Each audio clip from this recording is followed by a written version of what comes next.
ॐ नमो भगवते वासुदेवाय। ॐ नमो भगवते वासुदेवाय। ॐ नमो भगवते वासुदेवाय। Shrimad Bhagavatam 7th canto, chapter 14. Text. प्राघन्ते अवसायिभ्यो कामान् संविभजेत् यथा अप्येकं आत्मनोदारं नृणां सत्त्वो ग्रहो जतः स्वाघन्ते अवसायिभ्यो कामान् संविभजेत् यथा अप्येकं आत्मनोदारं नृणां सत्त्वो ग्रहो जतः। प्रकार ओडिया अनुवाद। नारद मुनि कहउछन्ति आइडियल फैमिली लाइफ आदर्श गृहस्थ जीवन सम्बन्धरे कुकुर एपरिकी अस्पृश्य अति पतित व्यक्ति चण्डाल समेत ଯାହାର ଯାହା ଆବଶ୍ୟକତା ତାହା ହାଉସ ହୋଲ୍ଡର ଗୃହସ୍ଥୀ ଯାହାର ଯଥାବିଧି ପ୍ରାପ୍ୟ ତା ଦାନ କରିବ ଦବ। Even one's wife at home with whom one is most intimately attached should be offered for the reception of guests and people in general. ଏପରିକି ଗୃହରେ ଥିବା ନିଜ ପତ୍ନୀ ଯେ କି ଆତ୍ମସମ ତାଙ୍କର ଯାହା ପାଇବାର ଭାଗ ଅତିଥି ସାଧାରଣ ଲୋକଙ୍କ ସତ୍କାର ନିମିତ୍ତ ତାହା ମଧ୍ୟ ସେ ପ୍ରାପ୍ତ ହେବା ଉଚିତ, ତାକୁ ଦେବା ଉଚିତ। ହେଲା ଶ୍ଲୋକର ଅର୍ଥ। ସ୍ୱାଘାନ୍ତି ଅସାୟିଭ୍ୟ କାମାନ୍ ସଂବିଭଜେତ୍ ଯଥା अप्यकामात्मनोदारं नृणां सत्त्वो ग्रहो जतः। महाजन सूत्रे नारद मुनि आइडियल फैमिली लाइफ आदर्शग्रस्त जीवन पारिवारिक जीवन सम्बन्धरे ज्येष्ठ महाराजंकर जिज्ञासा उत्तर दे कहउछन्ति। बहु कथा कहलेनी आउ केते कथा कहिबे। ये श्लोक रे विशेष कर से कहउछन्ति जे समाज रे उच्च नीच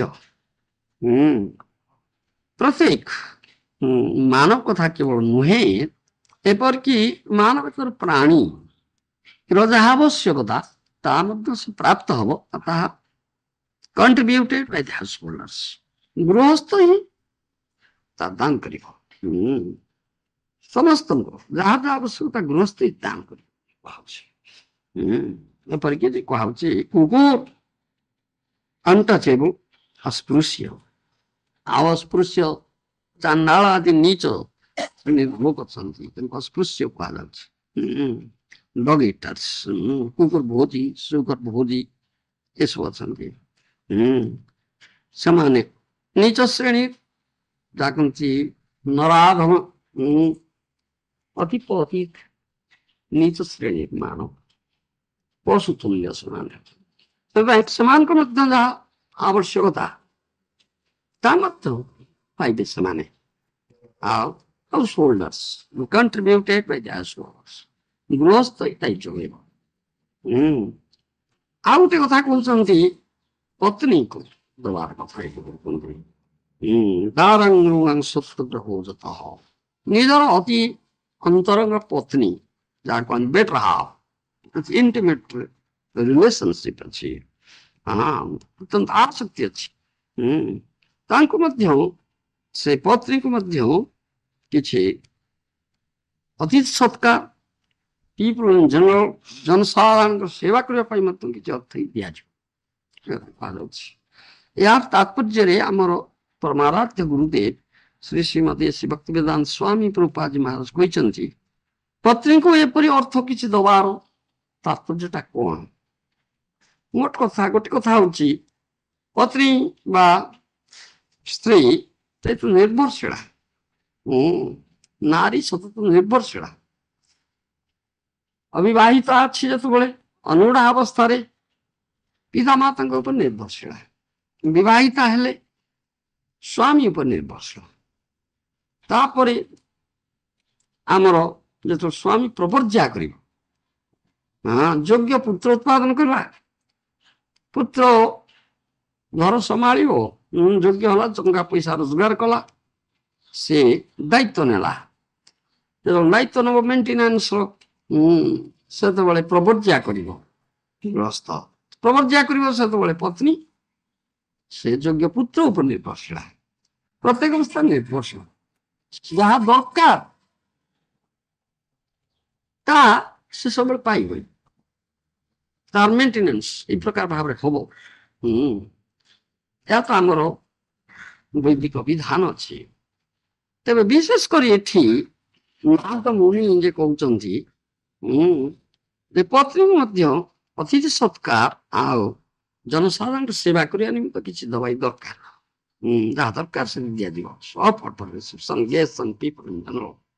ଏହାର ଗଭୀର ତାତ୍ପର୍ଯ୍ୟ ଅଛି। ସେ ତାତ୍ପର୍ଯ୍ୟ ଆମର ପରମାରାଧ୍ୟ ଗୁରୁଦେବ ଶ୍ରୀ ଶ୍ରୀମଦେ ଭକ୍ତି ବେଦାନ୍ତ ସ୍ୱାମୀ ଦ୍ରୌପଦୀ ମହାରାଜ ଭାଷ୍ୟରେ କହିଛନ୍ତି। ନାରଦ ମୁନି ଯେ ଏପରି ଦେବାର କଥାଟା କହିଲେ ତାର କେତେକ ଉଦ୍ଦେଶ୍ୟ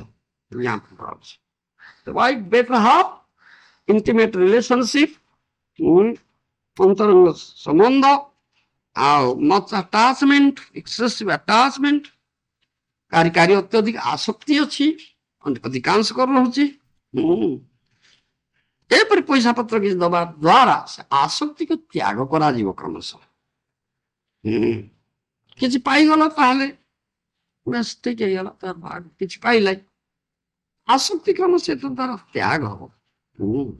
ପୂର୍ବରୁ ବି କୁହାଯାଇଛି ଗୃହସ୍ଥ ଜୀବନ ସମ୍ବନ୍ଧରେ ଏପରିକି ପାରିବାରିକ ପରିବାର କୁଟୁମ୍ବ ଆସକ୍ତି ମଧ୍ୟ ତ୍ୟାଗ କରିବା ପାଇଁ ପଡ଼ିବ। ଅତିଥିବଦ ବସନ, ଗୃହେ ଅତିଥିବଦ ବସନ, ଅତିଥି ପରି ରହିବ। ସ୍ୱପ୍ନବତ ପୂର୍ବରୁ କୁହାଯାଇଛି ମଧ୍ୟ ଏକାଦଶ ସ୍କନ୍ଦ ଭାଗବତରେ ଭଗବାନ କୃଷ୍ଣ ମଧ୍ୟ ଉଦ୍ଧବଙ୍କ ଜିଜ୍ଞାସାରେ ଗୃହସ୍ଥ ଜୀବନ ସମ୍ବନ୍ଧ ସେ କଥା କହିବେ। ଗୃହେ ଅତିଥି ବସନ, ଗୃହରେ ଆସକ୍ତି ରହିବ ନା, ଅତିଥି ସଦୃଶ ରହିବ। କିଛି ଦିନ ନାହିଁ ଅତିଥି କୁଣିଆ ଘର ଆସିଛି, ସେ ଘର ଛାଡି ଚାଲିଯିବ। ତେଣୁ ଆସକ୍ତି ନାହିଁ, ସେ ଆସକ୍ତି ତ୍ୟାଗ କରିବା ପାଇଁ ପଡିବ। ସେ କଥା ପୂର୍ବରୁ ନାରଦମୁନି କହିଛନ୍ତି। ବର୍ତ୍ତମାନ ଏଥିରେ ମଧ୍ୟ ତାହା ସୂଚିତ ହଉଛି। କାହିଁକି ନା ଆସକ୍ତି ଗୃହ ଆସକ୍ତି ଯୋଗୁଁ ମାନବ ତାର ଜୀବନର ଯୋଉ ପରମ ଲକ୍ଷ୍ୟ ଅଛି ସେ ଲକ୍ଷ୍ୟ ସାଧନ କରିପାରିବ ନା। ଏବଂ ଆସକ୍ତି ଯୋଗୁଁ ସେ ଭାବନା ତାର ମନରେ ଯେତେବେଳେ ରହିବ, ଆଉ ଯେତେବେଳେ ସ୍ୱର ତ୍ୟାଗ କରିବ, ସେତେବେଳେ ସେଇ ଆସକ୍ତି ଯୋଗୁଁ ସେଇ ଭାବନା ଆସିବ, ଦାରା ପୁତ୍ର ପରିବାରର ଭାବନା ଯେତେବେଳେ ଆସିବ, ସେଇ ଭାବନା ନେଇକରି ସ୍ୱର ତ୍ୟାଗ କରିବ, ଅନ୍ଧ ତାମସୀ ଯୋନିରେ ପ୍ରବେଶ କରିବ। ଏ କଥା ଅଛି ସେ ଏକାଦଶ ସ୍କନ୍ଧ ଭାଗବତରେ କୁହାଯାଇଛି ଭଗବାନ କୃଷ୍ଣ। ତେଣୁ କି ଗତି ହେଇଯିବ, ଆସକ୍ତି ଏକମାତ୍ର କୃଷ୍ଣ ପଦାର ବିନ୍ଦୁରେ ରହିବ। ଅନ୍ତର ନିଷ୍ଠା ବାହ୍ୟ ଲୋକ ବ୍ୟବହାର ଶ୍ରୀମନ୍ ମହାପ୍ରଭୁଙ୍କର ମଧ୍ୟ ସେ ଉପଦେଶ ଆମର ରଘୁନାଥ ଦାସ ଗୋସ୍ୱାମୀ ଉପଦେଶ ଦେଇଛନ୍ତି। ତାହା ଗୃହସ୍ଥ ପ୍ରତି ଉପଦେଶ। ଅନ୍ତର ନିଷ୍ଠା ବାହ୍ୟ ଲୋକ ବ୍ୟବହାର, ବାହାର ବ୍ୟବହାର କରିବା ପାଇଁ ସତ୍ୟ ଯେମିତି ତୁମେ ଆସନ୍ତ ବ୍ୟବହାର କରିବ। ଭାର୍ଯ୍ୟା ସହିତ ବା ପତ୍ନୀ ସହିତ ଯେପରି ବ୍ୟବହାର, ଯେପରି ଅତି ଇଣ୍ଟିମେଟଲି ଆସୋସିଏଟ, ଇଣ୍ଟିମେଟ ରିଲେସନସିପ ଅଛି, ତୁମର ଅନ୍ତରଙ୍ଗ ସମ୍ବନ୍ଧ ଅଛି। ବେଟର ହାଫ, ପ୍ରାଣ ପ୍ରିୟା ପତ୍ନୀ କୋ ଆସକ୍ତ, ତା ବାହ୍ୟ ଅନ୍ତରରେ ଆସକ୍ତି ରହିବ। ଅନ୍ତରରେ ଆସକ୍ତି ଏକମାତ୍ର କୃଷ୍ଣ ପଦାର ରହିବ। ଇଏ ହଉଛି ଆମର ଉପଦେଶ, ଏ ଶ୍ରୀମନ୍ ମହାପ୍ରଭୁଙ୍କର ଉପଦେଶ, ଏ ଭାଗବତର ଉପଦେଶ। ଭାଗବତ ମଧ୍ୟ ସେଇ କଥା ଭାଗବତ କୃଷ୍ଣ ତୁଲ୍ୟ ଭାଗବତ, କୃଷ୍ଣଙ୍କର କଥା ବିଗ୍ରହ, ବାଣୀ ବିଗ୍ରହ ଶ୍ରୀମଦ୍ ଭାଗବତ, ତାଇ ଭଗବାନଙ୍କର କଥା। ତେଣୁ ଭାଗବତ ସେ ଶିକ୍ଷା ଦିଅନ୍ତି ଆସକ୍ତି ଏକମାତ୍ର କୃଷ୍ଣ ପଦାର, ଆସକ୍ତି ରହିବ ନା। କିନ୍ତୁ ଗୃହସ୍ଥ ଜୀବନରେ, ପାରିବାରିକ ଜୀବନରେ ପରିବାର ସହିତ ଅଛି, ପତ୍ନୀ ସହିତ ଅଛି, ପୁତ୍ର କନ୍ୟା ମାନଙ୍କ ସହିତ ଅଛି, ବନ୍ଧୁ ବାନ୍ଧବ ମାନଙ୍କ ସହିତ ଅଛି, ଜ୍ଞାତି ବନ୍ଧୁ ବାନ୍ଧବ ପଡିଶା ଇତ୍ୟାଦି ସହିତ ରହିଛି। ତେଣୁ ସେମାନଙ୍କ ପ୍ରତି ଆସକ୍ତି ରହିବା ଦରକାର। କିନ୍ତୁ ସେ ଆସକ୍ତି ବାହ୍ୟ, ଅନ୍ତର ରହିବ ନା। ଅନ୍ତରରେ ଏକମାତ୍ର ଆସକ୍ତି କୃଷ୍ଣ ପଦାବିନ୍ଦେ ରହିବ। ତାହା ଆମର ଏକମାତ୍ର ଆସକ୍ତି, ଅନ୍ୟ ଆସକ୍ତି କିଛି ନାହିଁ। କୃଷ୍ଣ ଯେ ମୁଖ୍ୟ ସମ୍ବନ୍ଧ ସେ କଥା ଆମର ଭାବୁଛି। କୃଷ୍ଣ ଏକମାତ୍ର ସମ୍ବନ୍ଧ, କୃଷ୍ଣ ମୁଖ୍ୟ ସମ୍ବନ୍ଧ।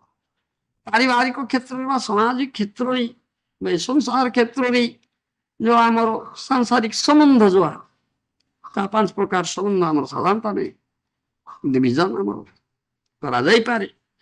ପତି ପତ୍ନୀ ସମ୍ବନ୍ଧ, ପିତା ପୁତ୍ର ସମ୍ବନ୍ଧ, ବନ୍ଧୁବାନ୍ଧବ ସମ୍ବନ୍ଧ, ପ୍ରଭୁ ଭୃତ୍ୟ ସମ୍ବନ୍ଧ, ପରାପର ସମ୍ବନ୍ଧ। ଏ ଯେ 5 ପ୍ରକାର ସମ୍ବନ୍ଧ, ଏ ସମ୍ବନ୍ଧ ହଉଛି କଣ ନା ଅନିତ୍ୟ ସମ୍ବନ୍ଧ, ଯାହା କହନ୍ତି ପାନ୍ଥଶାଳାର ସଙ୍ଗମ ତୁଲ୍ୟ। ପାନ୍ଥ ସଙ୍ଗମ, ପାନ୍ଥଶାଳାରେ ରାତ୍ରି ଯାପନ କରୁଛି। କେତେ ଆଡୁ କିଛି ପଥିକ ଆସିଛନ୍ତି, ରାତ୍ରି ହେଇଗଲା, ପାନ୍ଥଶାଳା ରାତ୍ରି ଯାପନ କରୁଛନ୍ତି ସେମାନେ।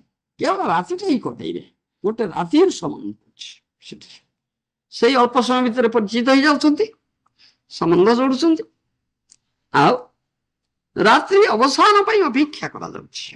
କେତେବେଳେ ରାତି ପାହିବ, ସୂର୍ଯ୍ୟୋଦୟ ହବ, ଆମ ବାଟ ଧରିବ, ପୁରୁଷୋତ୍ତମ ଧାମର ରାତ୍ରି ସେ ବାଟ ଧରିବ।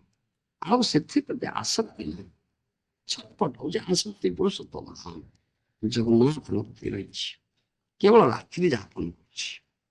এই ଉଦାହରଣ ଦିଆଯାଏ। ସେ ପ୍ରକାର ଭାବରେ ଗୃହସ୍ଥାଶ୍ରମରେ ଗୃହସ୍ଥର ଏ ଯୋଉ ସମ୍ବନ୍ଧ ଯୋଡ଼ିଛି, ପତି ପତ୍ନୀ ସମ୍ବନ୍ଧ, ପିତା ପୁତ୍ର ସମ୍ବନ୍ଧ, ପ୍ରଭୁ ଭୃତ୍ୟ ସମ୍ବନ୍ଧ, ବନ୍ଧୁବାନ୍ଧବ ସମ୍ବନ୍ଧ ଆଦି ସମ୍ବନ୍ଧ, ସେ ସମ୍ବନ୍ଧ ତଦ୍ରୁପ କିନ୍ତୁ ସମ୍ବନ୍ଧ ସ୍ଥାୟୀ ସମ୍ବନ୍ଧ, ସ୍ଥାୟୀ ସମ୍ବନ୍ଧ କାହିଁକି ନା ତା ଦେହ ସମ୍ବନ୍ଧ। ଦେହଟା, ଶରୀରଟା ମ୍ୟାଟର ବଡି, ଜଳ ଶରୀ ଆଜି ଅଛି କାଲିକି ନଷ୍ଟ ହେଇଯିବ। ସେ ଦେହ ନଷ୍ଟ ହେଇଗଲା, ସମ୍ବନ୍ଧ ନଷ୍ଟ ହେଇଗଲା, ସେ ସମ୍ବନ୍ଧ ତୁଟିଗଲା, ଆଉ ସେ ସମ୍ବନ୍ଧ ରହେ ନା। କିନ୍ତୁ ଆତ୍ମା ନିତ୍ୟ ସନାତନ ବସ୍ତୁ, ଆତ୍ମାର ନିତ୍ୟ ସମ୍ବନ୍ଧ ଏକମାତ୍ର ସମ୍ବନ୍ଧ କୃଷ୍ଣ ପରମାତ୍ମା। ଆତ୍ମା ଶରୀରର ଅତିରିକ୍ତ ବସ୍ତୁ, ଆତ୍ମା ନିତ୍ୟ ସନାତନ ଚିନ୍ମୟ ବସ୍ତୁ। ଈଶ୍ୱରଟା ତା ନୁହେଁ, ତାର ଠିକ ବିପରୀତ, ଅଚିନ୍ମୟ ପ୍ରାକୃତ ଶରୀର, ଆତ୍ମା କିନ୍ତୁ ଅପ୍ରାକୃତ। ସେଥିପାଇଁ ଆମର ନିତ୍ୟ ସମ୍ବନ୍ଧ ଏକମାତ୍ର ସମ୍ବନ୍ଧ କୃଷ୍ଣ ସାଥିରେ, ଆଉ ତାହା ଅନ୍ତରରେ ରହିବ, ଭିତରେ ରହିବ। ପାରିବାରିକ କ୍ଷେତ୍ରରେ ତାହା ପ୍ରକଟ କରାଯିବ ନା, କାରଣ ପ୍ରକଟ କଲେ ତୁମେ ପାରିବାରିକ କ୍ଷେତ୍ରରେ ରହିପାରିବ ନା। ଯୋଉମାନେ ଗୃହତ୍ୟାଗୀ, ବ୍ରହ୍ମଚାରୀ, ସନ୍ନ୍ୟାସୀ, ବାନପ୍ରସ୍ଥୀ, ସେମାନେ ପ୍ରକଟ କରିବେ। ଗୃହସ୍ଥ ଏକଥା ପ୍ରକଟ କରିବ ନା, କିନ୍ତୁ ଗୃହସ୍ଥର ଅନ୍ତରରେ ସେଇଠି ରହିବ। ଗୃହାନ୍ଧକୂପଂ, ଅନ୍ଧକୂପ। ପ୍ରହ୍ଲାଦ ମହାରାଜଙ୍କ ଭାଷାରେ, ପ୍ରହ୍ଲାଦ ମହାରାଜ ମହାଜନ ତାଙ୍କ ଭାଷାରେ ସେ କହିଲେ ଗୃହାନ୍ଧକୂପଂ, ଏଗୁଟା ଅନ୍ଧକୂପ ସଦୃଶ ଗୃହ, ତଥାକଥିତ ଗୃହ, ଯୋଉଥିରେ ପରିବାର, ପୁତ୍ର, କନ୍ୟା, ପତ୍ନୀ, ବାଚ୍ୟା ଏସବୁ ରହିଛି, ଧରିକିରି ଗୃହସ୍ଥ ରହୁଛି, ତାହା ଅନ୍ଧକୂପ ସଦୃଶ। ସେଠି ଛଟପଟ ହବ ଲୋକ। ଅନ୍ଧକୂପରେ ପଡି କଣ କିଏ ଆରାମ କରେ? ଛଟପଟ হয়। কিভাবে অন্ধকূপর উদ্ধার মিলবে, কিভাবে সুযোগ ভগবান দেবে এই অন্ধকূপর আমাকে উদ্ধার মিলবে, এটা চিন্তা রহে। কিন্তু সেটিকে আরাম করবে, আটাচমেন্ট, ଅନ୍ଧକୂପ ପ୍ରତି ଆସକ୍ତି ରହିବ ନା। ସେଥିପାଇଁ ପରି କୁହାଯାଏ ଗୃହ ପ୍ରତି ଆସକ୍ତି ନାହିଁ। ଗୃହ ପ୍ରତି ଯୋଉମାନେ ମୂର୍ଖ ସେମାନେ ଆସକ୍ତ ହୁଅନ୍ତି, আমি আমার, ମୁଁ ମୋର କହନ୍ତି। ଅତ ଗୃହ କ୍ଷେତ୍ର ସୁତାପ୍ତ ବୀତମ୍ ଜନସ୍ୟ ମୋହୟମ୍ अहमेति पुंस स्त्रिया मिथुनी भूतांगेति तैर्मीथो हृदयग्रंथि साहु अत गृह क्षेत्र सुताप्त बीते जनस्य मोहयं अहमेति। ये पंचम स्कंद भागवतरे कहाइछि। ये होछि मोह, अहमेति, आसक्ति। ये भौतिक जीवन, material life, base of the material life, भौतिक जीवन मूल भित्तिटा होछि पुंस स्त्रिया मिथुनी भूतांगेति। पुरुष स्त्रीर मैथिल उपर आधारित मिथु हृदय ग्रंथि साहु, गोटे बड़ गंठी पड़ी हृदय भितर, very hard nut to break. से गंठी की खोलिबा बड़ कष्टकर व्यापार। दुर्जर गृह श्रृंखला दशम स्कंद भागवतरे गृहर जो श्रृंखला, गृहर जो बंधन भांगा बड़ कष्टकर व्यापार, बड़ दुसाध्य। ଦୁର୍ଜର ବସ ଆବଦ୍ଧ ହେଇଯାଇଛନ୍ତି, ବାନ୍ଧା ହେଇ ପଡି ଯାଇଛନ୍ତି। ଆଉ ବଡ ଦୃଢ ବନ୍ଧନ, ସେ ବଡ ଦୃଢ ବନ୍ଧନ, ସହଜ ନୁହେଁ ସେ ବନ୍ଧନକୁ। ଏଇସବୁ କଥା ଅଛି। ତେବେ ଯାହାଙ୍କର ଜ୍ଞାନ ନାହିଁ, ଏସବୁ ତତ୍ଵ ଜାଣନ୍ତି ନା, ମୂର୍ଖ ବ୍ୟକ୍ତି ଧାରଣାରେ ଅଛନ୍ତି, ଶାରୀରିକ ସୁଖଟାକୁ ଉପଭୋଗଟାକୁ ବହୁମାନନା କରୁଛନ୍ତି। ଯାହା ପୂର୍ବରୁ କୁହାଗଲା, ଏ ଯୋଉ ଇନ୍ଦ୍ର ପ୍ରୀତି ଦୈହିକ ସୁଖ, ୟା ମଧ୍ୟରେ ଅତି ସର୍ବୋତ୍ତମ ବିଚାରରେ ସର୍ବୋତ୍ତମ ସୁଖ, ଅତି ଆନନ୍ଦଦାୟକ ହଉଛି ସେକ୍ସ ଲାଇଫ, ଯୌନ କ୍ରିୟାରେ ଆନନ୍ଦ ପାଇବା। ଏଇଟା ବିବେଚିତ ହୁଏ। କିନ୍ତୁ ପ୍ରହ୍ଲାଦ ମହାରାଜ ଯେ କି ମହାଜନ ସେ କହିଲେ, ମୈଥୁନାଦି ଗୃହମେଦି ସୁଖଙ୍ଗି ତୁଚ୍ଛ, ମୈଥୁନାଦି ଗୃହମେଦି ସୁଖଙ୍ଗି ତୁଚ୍ଛ। କି ସୁଖ ଏ ତୁଚ୍ଛ, ଗୃହମେଦିର ମୈଥୁନ ସୁଖ ତୁଚ୍ଛ, তাই প্রকৃতপক্ষে সুখ নয়। যেই সংস্পর্শ ভোগা দুঃখ যৌনয় এবতে আদ্যন্তবন্ত কৌন্তয় নতে সুরমতে বুদ্ধ, শ্রীমদ ভগবদ গীতার কথা কয়েছে। এ যে স্পর্শজনিত ভোগ, শারীরিক সুখ বা দৈহিক সুখ, এ প্রকৃত সুখ নয়। এ হচ্ছে ପ୍ରାରମ୍ଭରେ କିଛି ଗୋଟେ ସୁଖର ଆଭାସ ଦିଏ, ପ୍ରକୃତ ସୁଖ ନେଇ। ଦୁଃଖ ଯୌନୟ, ପରିଣତି ହେଉଛି ଅନନ୍ତ ଦୁଃଖ। ନତେଷୁ ରମତେ ବୁଦ୍ଧ, ପଣ୍ଡିତ ଲୋକ ଯିଏ, ବିଜ୍ଞ ବ୍ୟକ୍ତି ଯିଏ, ସେଥିରେ ଆସକ୍ତ ହବ ନା। ଏ ସୁଖ ପ୍ରତି ଧାମାନ ହବ, ମାନେ ସୁଖ ପ୍ରତି ଆସକ୍ତି ରଖିବ ନା। କାରଣ ସେ ଜାଣିଛି ଏ ପ୍ରକୃତ ପକ୍ଷେ ସୁଖକର ଆନନ୍ଦ ନୁହେଁ, କେଉଁଠି ଆମର ଦୁଃଖ କର ହେଇପାରିବ। ଏଇ ଉପଦେଶ ଆମେ କରିଛି। ଗୀତାରେ, ଶ୍ରୀମଦ ଭଗବତ ଗୀତାରେ ସେୟା କୁହାଯାଇଛି, ଶ୍ରୀମଦ ଭାଗବତରେ ସେୟା କୁହାଯାଉଛି, ମୈଥୁନାଦି ଗୃହମେଦି ସୁଖଂ ତୁଚ୍ଛଂ କନ୍ଦୟେନ କରୟେବ ଦୁଃଖ ଦୁଃଖଂ। ମୈଥୁନାଦି ଗୃହମେଦି ସୁଖ ହଉଛି ତୁଚ୍ଛ। ସେ ଯେପରି ଉଦାହରଣ ଦେଇ କହିଛି, କରଦ୍ୱୟର ପଣ୍ଡୁ। ପ୍ରଥମେ ବଡ କୁଣ୍ଡେଇବାକୁ ଭଲ ଲାଗେ, କିନ୍ତୁ ପରେ କି ଯନ୍ତ୍ରଣା ହୁଏ, ସେ କଥା କୁହାଯାଇଛି। ଦୁଃଖ ଦୁଃଖଂ କୃପଣା ନିହତୃପ୍ୟନ୍ତି ବହୁ ଦୁଃଖ ଭାଜ, କଣ୍ଡୁତି ମନ ମନସୀଜ ବିଷହିତ ଧୀର। ଯେଉଁମାନେ କୃପଣ, ଯେଉଁମାନେ ମୂର୍ଖ, ଏହିପରି ଆସକ୍ତି ଥାଏ, ସେମାନେ ବହୁ ଦୁଃଖ ପାଆନ୍ତି ଆସକ୍ତି ଯୋଗୁଁ। ଏ ଗୃହାସକ୍ତି ଯୋଗୁଁ, ପତ୍ନୀ ପ୍ରତି ଆସକ୍ତି ଯୋଗୁଁ, ବା ପରିବାର ପ୍ରତି ଆସକ୍ତି ଯୋଗୁଁ, ଏଥିରେ ଉପଭୋଗ କରିବାର କାମନା ପୋଷଣ କରିଥିବା ଯୋଗୁଁ ସେମାନେ ବହୁ ଦୁଃଖ ପାଆନ୍ତି, ବହୁ ଦୁଃଖ ଭାଜନ। କଣ୍ଡୁତି ମନ ମନସୀଜ ବିଷୟିତ ଧୀର।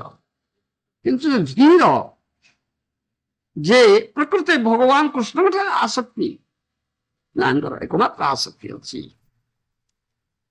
ବିଜ୍ଞ ବ୍ୟକ୍ତି, ଧୀର ବ୍ୟକ୍ତି, ବିଜ୍ଞ ବ୍ୟକ୍ତି, ଭକ୍ତ ଲୋକ, ବୈଷ୍ଣବ ଭକ୍ତ, ସେ ତାହାର ଆସକ୍ତି ନଥାଏ।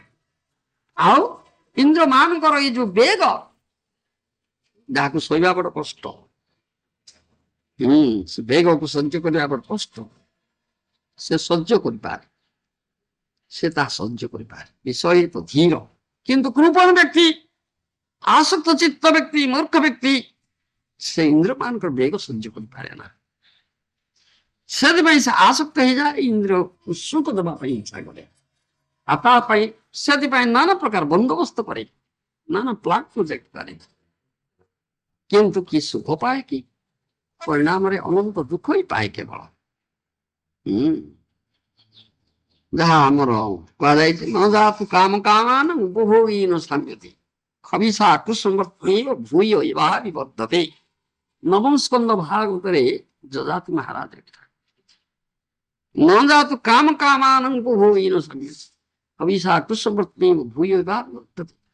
ତୁମେ ଇନ୍ଦ୍ରମାନଙ୍କୁ ଉପଭୋଗ ଦେଇକି ତାକୁ ଶାନ୍ତି କରେଇଦବ, ତାଇ ଅଗ୍ନିରେ ଘୃତାହୁତି ଦେଲେ ଯେପରି ଅଗ୍ନି ନିର୍ବାପିତ ହୁଏ ନା, ଅଧିକ ପ୍ରଦୀପ୍ତ ହୁଏ, ଆହୁରି ଦରକାର କରେ, ତଦ୍ରୂପ ଭାବେ ଇନ୍ଦ୍ରମାନଙ୍କୁ ଯଦି ତୁମେ ଉପଭୋଗ ଦେବ, ସେମାନେ ଅଧିକ ଚାହିଁବେ, କଦାପି ଶାନ୍ତ ହେବେ ନା।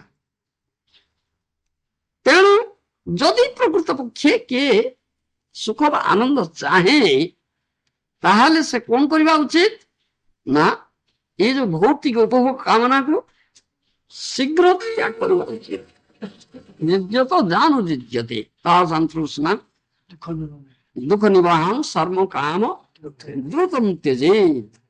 ये कथा नवस्कंद भागवतरे जजाति महाराज भक्ति वृद्ध होकर अकर्मण्य हो गलानी लोक मृत्यु मुखरे पहुंचलानी जाइए द्वार देश में मृत्युर द्वार देश में किंतु ये उपभोग कामना से त्याग कर उपभोग कामना ये प्रबल अच्छी तासे त्याग कर जिज्ञत जानुजिज्यते। तेणु जजाति महाराज कहते जदि प्रकृत में तुम्हें सुख व आनंद चाह शीघ्र एक त्याग कर दुख निवारण सर्व काम द्रुतम त्यजेत इमीडिएटली गिव इट अप। शीघ्र त्याग कर उपभोग कामना भौतिक उपभोग तस्मिन् तुष्टे जगत तुष्ट। भगवान कृष्ण को उपभोग नहीं पाओ एकमात्र उपभोगकारी से भोक्तार भर्ता भोक्ता महेश्वर एकमात्र उपभोगकारी कृष्ण आउ किए नुह जीव उपभोगकारी नुहे जीव उपभोग्य उपभोग दबाल द्वारा उपभोक्त हवा कदा नुहे उपभोगकारी बद्ध जिम्मरे भागे तेणु दुख पाए। तेणु यदि कृष्ण को उपभोग दब ताले कृष्ण संतुष्ट हे तुम्हें आनंद प्रकृत पाइब से कृष्ण ठार आसव सुख आनंद पाइब ता ना तुम्हें एक प्रकार भौतिक उपभोग कर आनंद पाइबा। दिस इज ए ड्रीम जहाँ पाए this is a dream one should give up this dream. ए स्वप्न को परिहार करने दरकार। स्वप्न देखो राजा है इंद्र है उपभोग कर किंतु निद भांगीगला तो कहीं से उपभोग where is that enjoyment called स्वप्न एटा स्वप्न dream. So we want to give up this dream. ए स्वप्न को परिहार करवा उचित। वास्तव वस्तु होचंती कृष्ण वस्तु शिव द भागवत प्रारंभ रे कथा कहै छै वास्तव वस्तु होचंती कृष्ण से होचंती वस्तु। तेणु से कृष्ण होचंती एकमात्र प्रीतिर पात्र। प्रीति तांको सहित करो संबंध तांको सहित जोड़ से एकमात्र संबंध जदि भल पाई भल पाइबा एकमात्र ही भल पाइबा प्रीतिर पात्र से develop your love towards Krishna ये भल ताले सब उपभोग दियो कारण से प्रीतिर पात्र जदि उपभोग नहीं पार भल पाई पार से एकमात्र संबंध को तुम्हें जोड़ी पार तुम प्रकृत पक्ष सुख व आनंद पाइब। अब तुम्हार जाए टेम्पोरारी रिलेशनशिप जो अस्थायी संबंध भौतिक जगत रे अच्छी जोड़ीच से सब संबंध जदि से कृष्ण संबंध संबंधित हम किसी तुम्हें आनंद पाइब दुख मिलছে से दुख किसी अवसान हम नचेत ही पाइब। से विज्ञ व्यक्ति धीर व्यक्ति बुद्धिमान व्यक्ति एक कथाटा भगवान जान तेणु से एकमात्र संबंध जोड़ी था कृष्ण साथी भौतिक संबंध से संबंधित कहते ना बाहिक संबंध ही थाए बाहर को देखा सब छटपट होता केतवे कृष्ण कृपा करेंगे ये भगवान भार मिल से कहे one should give up this dream. Consequently, in human life, one's attachment for his wife should be given up, as suggested herein. पैसा पत्र किसी दे किसी आनंद नहीं थे क्या हाँ भल पाचे मोर स्वामी कौ पैसा पत्र आमको बोलते आवश्यक बेस से एकदम भाग्य नहीं आमको भल पाना आम किसी जत्न नौ ना से शुण बाह्य व्यवहार ये कथा ये गोटे कथा ये कहे Bhagavatam principle is so broad, however, that it recommends the necessity of life to be supplied to everyone, man or animal, regardless of good or bad qualities. Communist बात साम्यवाद कथा जो कह जाऊँ मानव समाज तो भाविदायी ठिकाना रूपे परिपालन किए राष्ट्र मान करे किंतु भागवत एपरी उदार नीति भागवत दिया କେହି ବାଦ ପଡୁନାହାନ୍ତି। ଏପରିକି ଅଛି ଯାହା କହନ୍ତି ଅନଟଚେବଲ୍ସ, ସ୍ପୃଶ୍ୟ ଜାତି, ନୀଚ ଜାତି, ମାନ କଥା ଛାଡ଼, କୁକୁର ଆଜି ମାନଙ୍କ ତରଫ ପ୍ରାଣୀ ମଧ୍ୟ ଯାହା ତାର ଭାଗ ତାର ସାଥିରେ ପାଇବ, ପାଇବ ଯୋଗେଇବ। କିପରି କମ୍ୟୁନିଟି ଏଠି କୁହାଯାଉଛି। ଆଉ ଭାଗବତ ଏଇ ଶିକ୍ଷା ଦଉଛନ୍ତି। ସେଥିପାଇଁ ଭାଗବତ ଧର୍ମ, ଭାଗବତ ଯାହା ଶିକ୍ଷା ଦିଆଯାଇଛି ସେ ଶିକ୍ଷାର ପ୍ରସାର କରାଯିବା ଉଚିତ। ସେ ଶିକ୍ଷା ପ୍ରସାର ଯଦି ହୁଏ ଏବଂ ୟାକୁ ଜନସମାଜ ଗ୍ରହଣ କରନ୍ତି, ତାହେଲେ ସମାଜରେ ଆଉ କୌଣସି ପ୍ରକାର ପ୍ରୋବ୍ଲେମ, ସମସ୍ୟା ରହିବ ନା, କୌଣସି ଅସୁବିଧା ହିଁ ରହିବ ନା। এটা ନିଶ୍ଚିତ କଥା। କାହିଁକିନା କୃଷ୍ଣ ତୁଲ୍ୟ ଭାଗ କୃଷ୍ଣଙ୍କର କଥା, ଭଗବାନଙ୍କ କଥା ଯିଏକି ସମସ୍ତ ଜୀବର ଏକମାତ୍ର ମଙ୍ଗଳାକାଂକ୍ଷୀ ବନ୍ଧୁ ଯେ କୃଷ୍ଣ, ସେ ଯଦି ମଙ୍ଗଳ ହବ ସେ କଥା କହୁଛନ୍ତି। ମହାଜନ ବାକ୍ୟରେ ସାଧୁଗୁରୁ ଶାସ୍ତ୍ର ମାଧ୍ୟମରେ ତାହା ପ୍ରକାଶ କରନ୍ତି।